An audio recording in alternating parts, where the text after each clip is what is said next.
Welcome to Never Again Is Now, a podcast about anti-Semitism. America has an active neo-Nazi movement. In this episode, we discuss this with a former member of this movement who now fights it. I'm Evelyn Marcus, and in addition to being a psychologist, I'm featured in the documentary about anti-Semitism, Never Again Is Now. I am a Dutch Jew and a daughter of Holocaust survivors.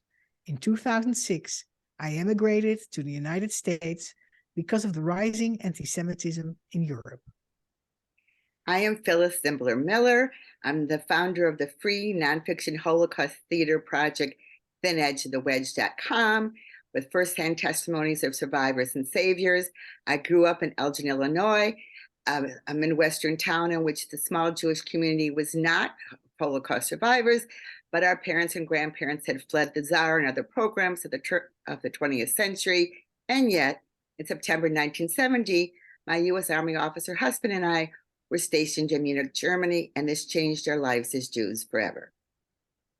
Our guest today, Jeff Schoep, is an extremism expert. He's the former head of the largest neo-Nazi movement in the United States, the violently anti-Semitic National Socialist Movement. He's now a consultant for the Simon Wiesenthal Center on preventing extremism, and he's an inspirational speaker. In January 2020, Jeff Schoep founded Beyond Barriers, a nonprofit that is committed to countering and preventing extremism. Jeff, welcome. We're excited to have you on our show. Oh, thank you. It's an honor to be here. Jeff, what attracted you to becoming a neo-Nazi? Well, my story was basically when I was very young, I had learned that my grandfather fought in the German army during World War II. My great uncles fought as well, and that was my original fascination with it. I wasn't brought up to hate or taught racism or anything like that by my family. In fact, quite the opposite. But knowing that family history, I found it to be interesting. And I sought out the movement and wanted to be part of it. And once after I joined, then the propaganda and the hate and everything else followed. So that was my trajectory was a little different than a lot of Americans, as my mother and grandparents had come over to the U.S. After World War II. I see. So your grandparents were from Germany and fought in the Second World War at the German side, and that made you interested in becoming. Yes. Yeah. Did they talk about it or about Nazism to you when you were a child? No, it was kind of a forbidden or a taboo subject in our household, especially like my grandmother would talk about it a little bit. And it was me that was pressing on it, always trying to learn more and find out. But even when I did get them to talk about it, they didn't talk about necessarily Nazism. Like my grandfather would talk about the battles and different things that he was in, and war stories, which is mainly what I was interested in anyways, because of my interest in history and things of that nature. So as far as I know, nobody in the family was even Nazi party members, but they were in the German army. My uncles and grandfather were, yes. Right. How did your family react when you became very active in the neo-Nazi party? Oh, it was horrible. It was horrible for my family. And this is something I think a lot of people don't realize or don't think about. But, we all know what hate and anti-Semitism and all that does to civil society and does to the people that it's targeting. And it's destructive. It's chaos. It's awful. But a lot of times people don't think about what does it do to the people that are involved in it. It's also very toxic for them. But what about the families? What about the people that are attached to those individuals that didn't have a choice, that weren't involved in it? It affected my family greatly. It literally destroyed my mother's career. She was an attorney and had been elected to be a judge in the state of Minnesota. And this was back in the 90s when I was earlier in my involvement. And the way it was explained to me by my mother was basically that there was a formality. Every state's a little different when it comes to this judgeships and things. And she explained that there was a formality where the governor of the state would sign off. Basically, it's just a formality where they would sign off on all the new judges. Well, my mother got a phone call from the governor at the time, and he said, "Mrs. Schoep, your father fought in the German army during World War II. Your son is involved as a leader in the Nazi movement. We don't think you're fit to be a judge in this state." And yeah, I carry a lot of guilt and regret and shame over that. And it really damaged my family. That was my mother's dream, so, and unfortunately, she did not get to see the change or me leave that movement because she passed away just before just as I was going through the process of starting to leave. And so it is really difficult, and that's just one aspect of how it damaged my family. There's other examples I could share as well, but that one was the one that hit the hardest. And you would think, like, looking back, you'd say, well, Jeff, why wasn't that enough to like shake you out of this? Like, why didn't you leave then if it's doing that to your family? I doubled down. It made me angry. It was like, all right, if this is what if they're gonna go after my family, I'm gonna go twice as hard into this. I'm gonna fight twice as hard. So it's like every time I was pushed, I pushed back twice as hard. Wow. Okay, Evelyn's a psychologist, but we don't have time to discuss. That's really interesting. But how prevalent is neo-Nazism in the United States right now? I'm going to share this now, that in the winter quarter at Michigan State of 1967, the university officially invited George Lincoln Rockwell, who was the head of the neo-Nazi, American neo-Nazi party, to speak on campus officially. And my future husband, we both went on the newspaper, wrote an editorial, and we showed up at the talk. We didn't protest it, but we wore armbands. And that was when I learned for the first time, I was 21 years old, how you can string 3 sentences together that are true by themselves and come out with horrible lies. So Evelyn's, European, so I was sharing this with her because I've been aware of neo-Nazism at a very young age. So how prevalent is it, and is this growing now in the United States? I think it is. I mean, it's been in the United States since, before World War II. They had the German American Bund, the Silver Shirts, organizations like that. Rockwell was the founder of the American Nazi Party, and the predecessor to the organization that I used to be a part of. So that was, it's an old ideology that's here, but it's very prevalent. And today, in today's society, it takes different shapes and forms. Some will be openly call themselves National Socialists or Nazis. Others are embracing the ideals of that, but are trying to be more, not use the symbolism and things like that. Try to appear to be more patriotic or things like that. But it's quite prevalent. It's always been a running undercurrent, I would say, in the country, but it's always there, not just here, but abroad as well. And it's something that we should all be aware of and take a stand against. So how big is this movement, including the undercurrent? It's really difficult to say because no one in these organizations, ever like releases their numbers. And sometimes when they do, they'll say, "Oh, we have 1,000 people in this one little town," or they exaggerate sometimes. And so it's very difficult. And even the organization that I was in, I was always my kryptonite, so to speak, or my weakness has always been math. So when people had asked, well, what are the numbers in the group? I never had a handle on that either. So I just never had a handle on it. But I could say over the years, there was thousands of people that came and went just in the organization that I was a part of. Okay. In your former life, how did your neo-Nazi organization view Jews, and what did the followers do to Jews? Jews were in the organization that I was a part of. Jews were the group of people that were vilified the most. Anti-Semitism was the strongest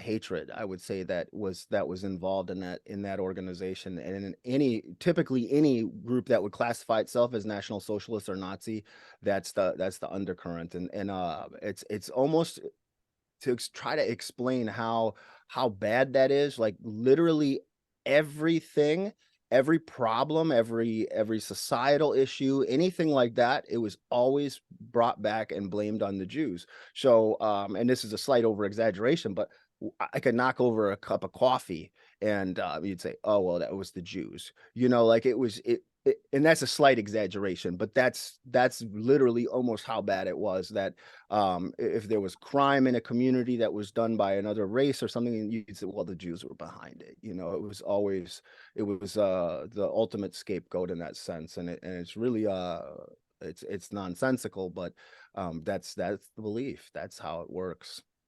Were there also actions from the movement, coming from people within the movement towards Jews or Jewish property or in institutions? There was some incidents over the years. Typically, the organization that I was a part of typically was what you would call an above ground organization. So the idea was not to break laws and things like that. So if you broke laws, it could, and that wasn't coming from a moral standpoint. I wish I could say it was, but that was coming from, hey, people will get arrested, we'll go to jail, that sort of thing.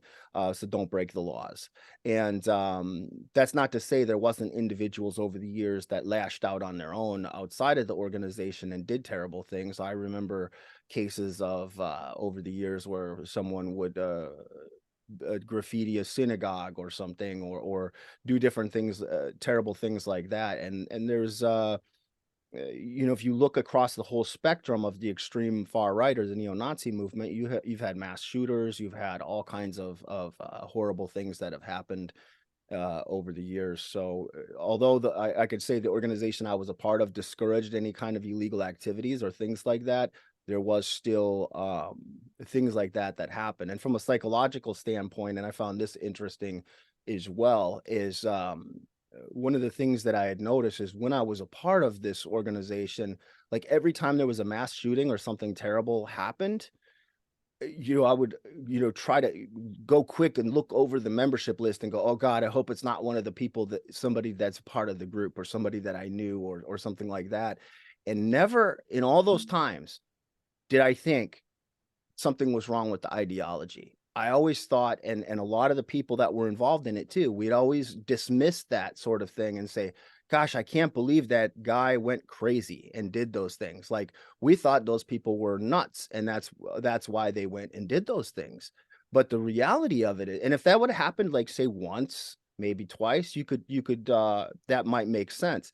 But when it happens again and again and again and again, people attached to this ideology keep doing it. It's not that they're nuts. There's something wrong with the ideology that's driving them to do these terrible things. And that's something I didn't process or figure out until after I left that life and was able to make sense of it. Because when I was there, it was always that guy was crazy.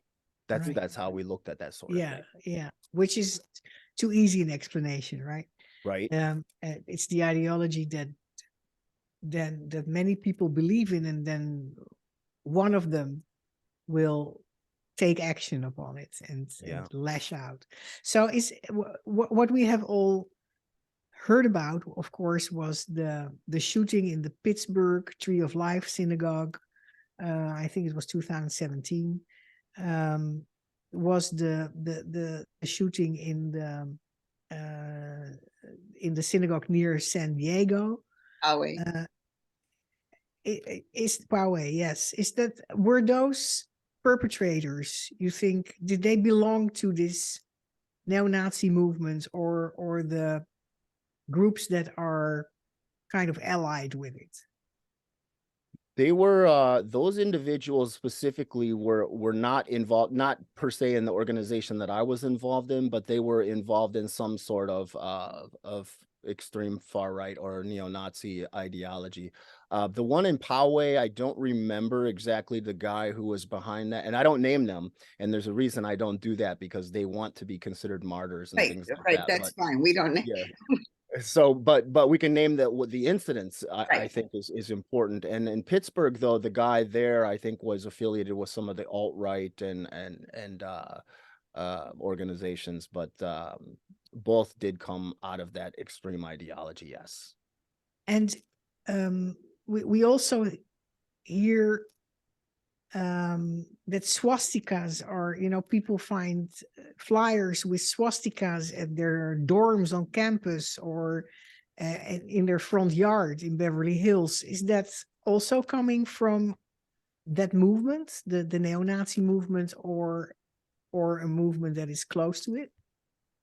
That yes, that's common for the neo-Nazi movement and for similar movements to pass out literature. It's one of the recruitment methods is to get that out there. And then if the media picks up on the stories, then it doubles or triples or quadruples their opportunity to get that message out there. So unfortunately, yes, that's one of their ways of spreading the propaganda. Okay. What is it that appeals to people about neo-Nazism? Why do people join that movement? For different people, it's different things, like for me, it was that historical connection. It was that historical curiosity. And even in the work that I'm doing now with the de-radicalization and helping people to disengage, you learn that everybody's story is a little bit different. Sometimes it's just a sense of belonging where they want to be part of a group, a family type organization, something that makes them feel important or feel like they're doing something important, that sort of thing. A lot of times people that are lonely and kind of on their own and they're being radicalized online we're seeing a lot of that. A lot of the mass shooters and people that have went off and struck out and done these terrible things have typically not been actual members of organizations. For the most part, they've been people that have been radicalized on their own online and then lashed out and did those things. So there's so many different reasons why people join. For some, and it was something I was curious about when I was running the organization. When I was running the organization that I was a part of as well, where we would ask people why they joined. For some, it was a bad experience with a minority. For others, it was a political reason. Like there was people that were joining that were saying, hey, the NSM is fighting illegal immigration. I didn't think I'd ever join the Nazis, but this is, you guys are doing something about it, so I want to get involved. So there was people joining for all different reasons. And some, it was a deep-seated hatred, but typically it was more people thinking they were doing something good and wanting to be politically active. For me, it was that too, and it's certainly not good. But that's a false pretense. Basically, they feel they're doing something good and noble, just like any person that joins a cult.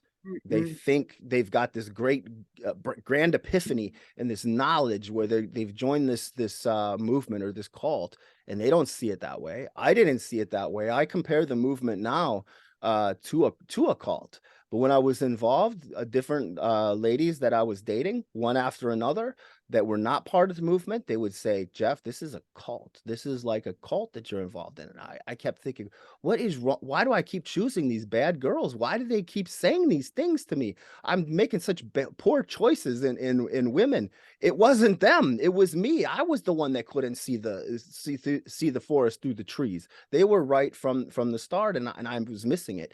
The radicalized individual or the cult member doesn't see these things. They think they're part of something great, and so that's part of the understanding. That is part of being able to break through and break those false narratives and help bring somebody out, is to understand those things. Right. So the intention is to be a good person, not to be a bad person. Typically, yes. Yeah. Yes. So it's interesting what you just said about illegal immigration. When I was still living in Europe, we suddenly got massive immigration from the Middle East, and people in Europe, the receiving countries, were not used to immigration at all, like America is used to it, but certainly not to seeing their whole town change culture. And they didn't make the choice that that would happen. It just happened to them, right? So people felt threatened culturally. And what happened then is, what I heard was the remarks about immigration and people from the Middle East, and it was not positive. And my fear was, having that antenna as a child of a Holocaust survivor, my fear was that that negative attitude would also at some point include the Jews, because if in Europe it was mostly about Muslim immigration. So if Muslims are not wanted in town, then Jews soon also will not be wanted in town.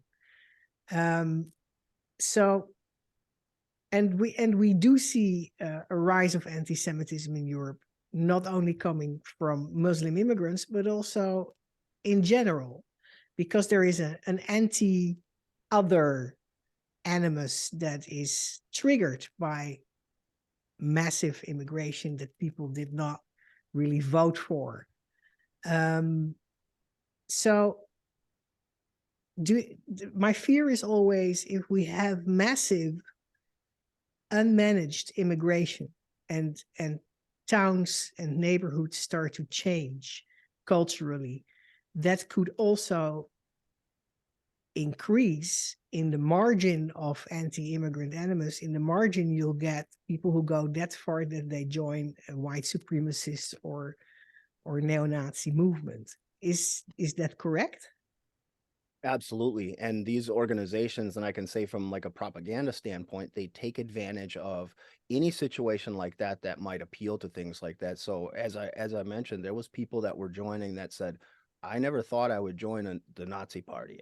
And I don't know why you guys, and some of would even say, I don't know why you don't like Jews. It doesn't make sense to me.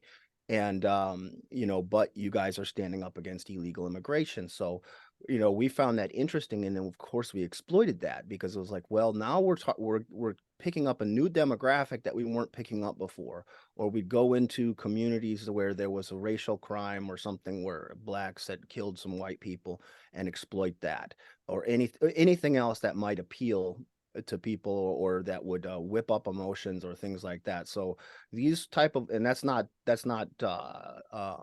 unique to the NSM alone. This is something that these groups are very good at spotting these type of things and exploiting that. And a lot of the hot button issues are issues that regular people care about, that are not racist or anti-Semitic or anything like that.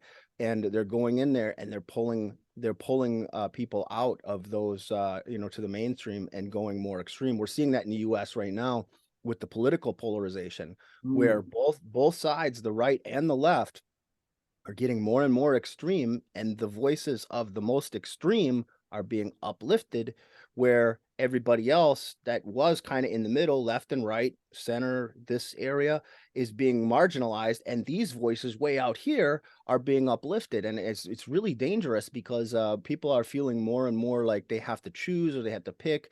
And this is, you know, there was that old saying that said, well, you know, when you're talking about the Muslims and the Jews there in Europe, and you talk about where it says, well, first they came for this group, and Yeah, then they came for that group. And that's exactly what I thought of when you mentioned that, because it's like, okay, well, now it's the Muslims there, but it could be the Jews next. It could be somebody else next. And this is why it's important for all of us in society, when we see somebody being marginalized or shot down, even if they're not somebody we necessarily agree with, or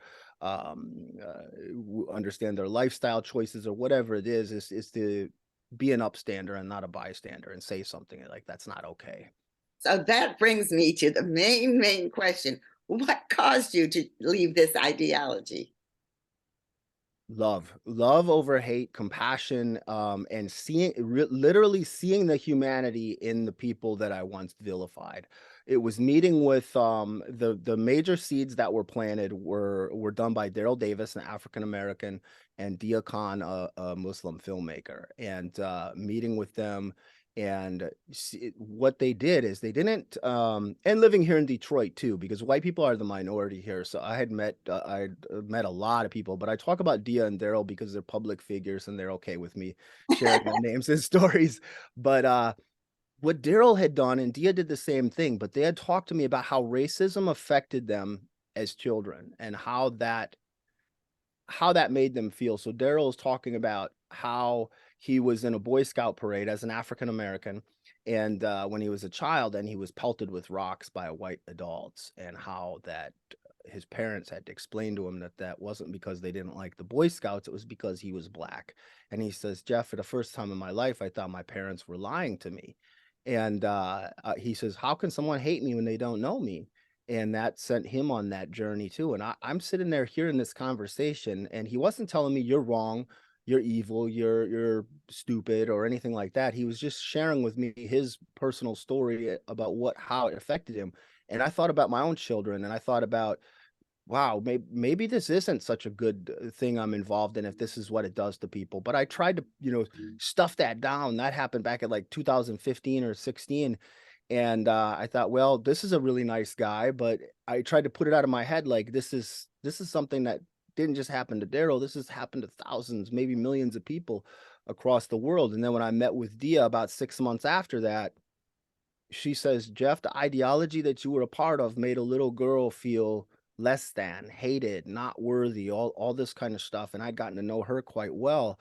And hearing that, something broke inside. I just felt like getting kicked in the chest by a horse. It was so painful seeing her, not just seeing the pain in her face, but feeling it like an energy or a vibe in the air. It was very difficult for me, and that was the end. For me, that was the beginning of the end. It was like, I got to fix this. I got to do something. And it took a while for me to leave the movement because my business was wrapped up in it. My life, just about everybody I knew, that I built things up, and then I started making excuses. Well, what am I going to do for work? Because my business is involved in this. What if some of the people in the organization go crazy after I leave and they go and do terrible things in society? Maybe I should stay so I could stop that from happening. I'm going through like a million different things in my head trying to make excuses for it. And finally, I just, what I was trying to do was put lipstick on a pig. I was trying to dress up the Nazi party into something it could never be. I was convincing myself this is a white civil rights group. It's not a hate group. It's this, it's that. I can fix this. And then finally, I was like, what are you doing? You can't fix this. There's people that are involved in this that are doing really terrible things in society, and it's not just words. They're taking it beyond that. And you, as a human being, can't be part of this anymore. You have to do something to try to stop this type of thing at whatever personal cost or risk. It didn't matter. I had to do the reason I joined. I thought I was doing something right in the first place. Now it's time to really do something right. And what did you It's do? amazing. And how do you personally fight hate today? When I first left, I retired, and I did that. That was a tactical move because I knew once I started speaking, I knew I was going to speak out, but the moment you start speaking out, there's threats, there's other things like that that start coming down the pike, so to speak. And I needed time to process my life and to think things over and all that. So at first I retired, then about 6 months or so after that, I felt like it was time to speak out.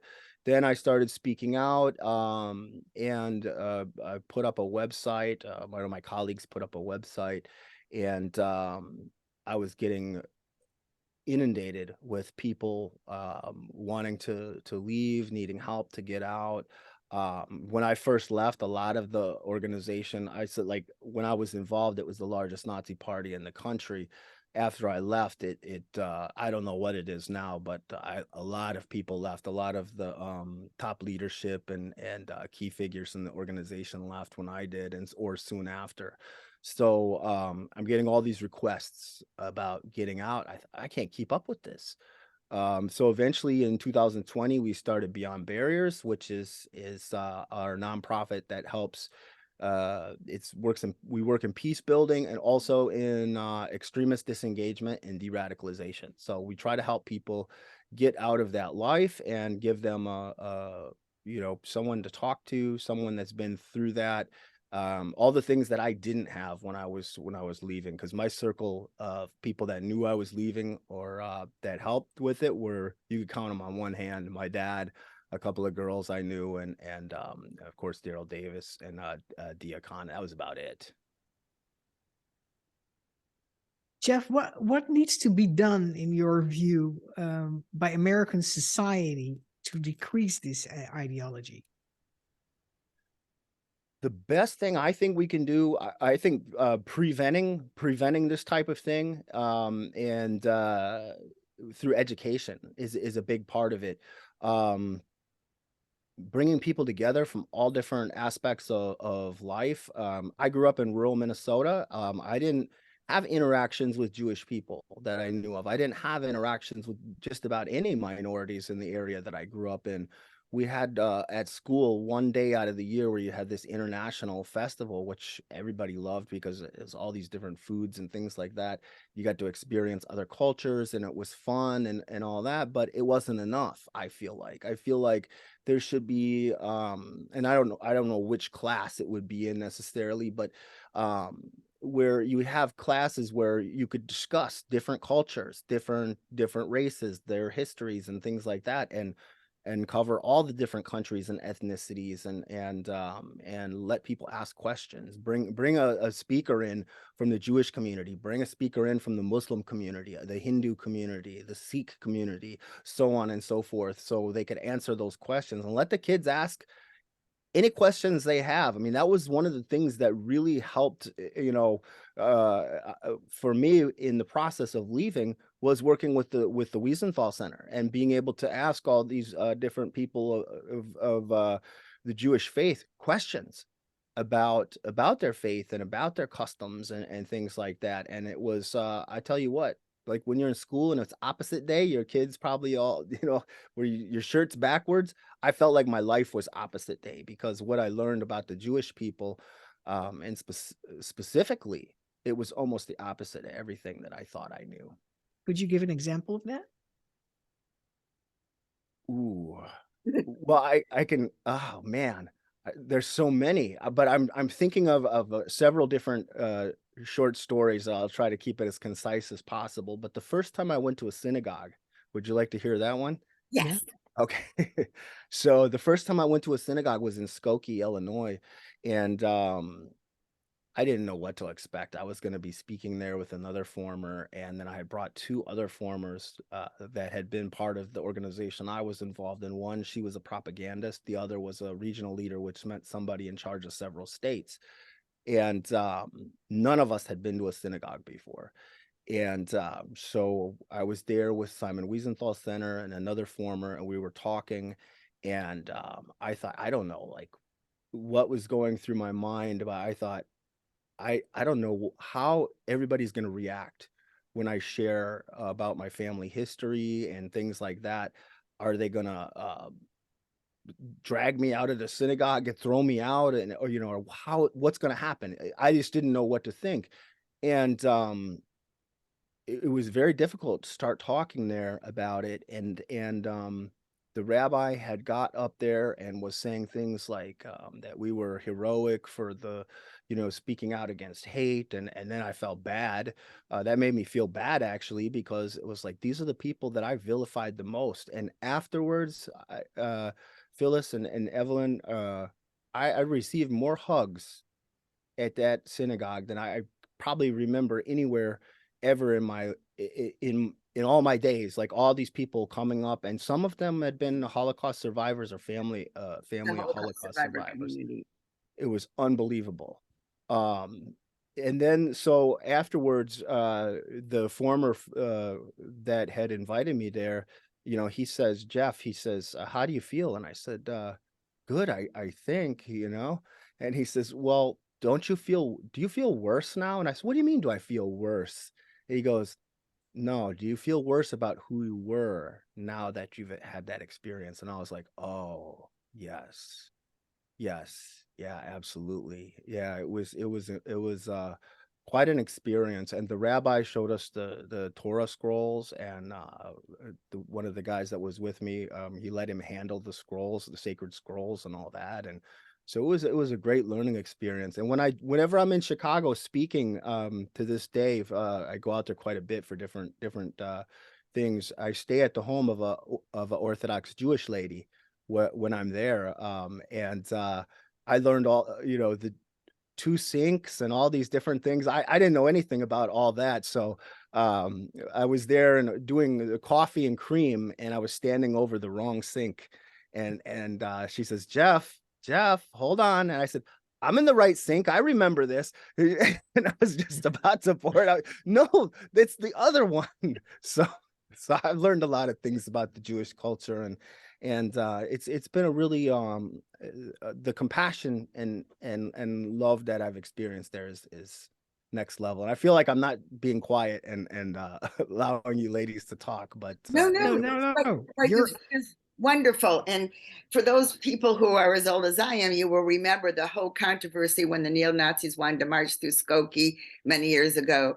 So I just applaud you, Jeff, for everything you're doing, but especially speaking in Skokie. My grandparents lived in Skokie. My father's parents lived in Skokie when they were alive. And oh, I just applaud you. So we're coming near the end. I have one more question, then we're going to give you last chance. What do you think our individual listeners, can they do anything to have a role in decreasing this ideology, on an individual level, besides giving money to organizations, beyond barriers, for example, that's wonderful. But what can we do on an everyday level? I think on an everyday level, I think we just have to be more conscious of engage. We call it relational dialogue, but engaging in dialogue and listening. So even with those we disagree with, and we all have people in our families or our social circles right now, and I talk about this quite a bit, but the political polarization, it is a gateway to extremism, whether it's right, left, religious, etc. Yes. Any kind of extremism. So if you have people in your families that are saying, well, I'm not talking to this person because they voted Democrat, or I'm not talking to this person because they voted Republican. Unfortunately, 10, 15, 20 years ago, we really didn't have a lot of that. Even in my family, there was my dad was Republican, my mom was Democrat, and it was no big deal, and that was pretty common. Now you don't see that as much. You talk to people and they don't want to talk to the other side. I've even discussed this with politicians, and I've had politicians say, I'm not doing that. I'm not talking to them. So this is a big problem in the country. So I think each of us, doesn't matter if you're influential in society or in your community or not, but it certainly helps if we can start bridging those divides, because that political polarization leads to scapegoating, it leads to anti-Semitism, it can lead to racism, it can lead to all these different things. So let's be conscious of that, I think, and work towards more peace building and understanding one another. And that takes listening, and it takes, with relational dialogue, it also means not to belittle someone. Even if we know they're wrong or it sounds absolutely crazy. And sometimes I use QAnon as an example for this, and some of their conspiracy theories, where you go, oh my gosh, like how can anybody believe that? And instead you try to engage with them and go, well, why did you come to that conclusion, or what do you think about that? And then reframing questions back at them. And those are little things I think that everybody can do and play a role in that sense. absolutely. Yes, they sound little, but one person changing at a time is not little. So unless you want to add anything else, that was such a wonderful ending that I think I will end the program by saying thank you, thank you, thank you. This has been an incredible interview. And thank our listeners for listening. Those of you who have not yet seen Evelyn's documentary, Never Again Is Now, I highly recommend it. You can see it on Amazon and YouTube. You can read more about my Thin Edge of the Wedge play at Thin Edge of the Wedge. And I just want to say, as part of my play project in January, I was in my hometown in Elgin, Illinois, and we took high school students to a synagogue for the first time, and they saw the Torah scrolls. And this is a very important experience. So I really appreciated when you talked about that, Jeff. And as always, when we end every program, we say, without putting yourself in physical harm, please speak up against anti-Semitism and all hate.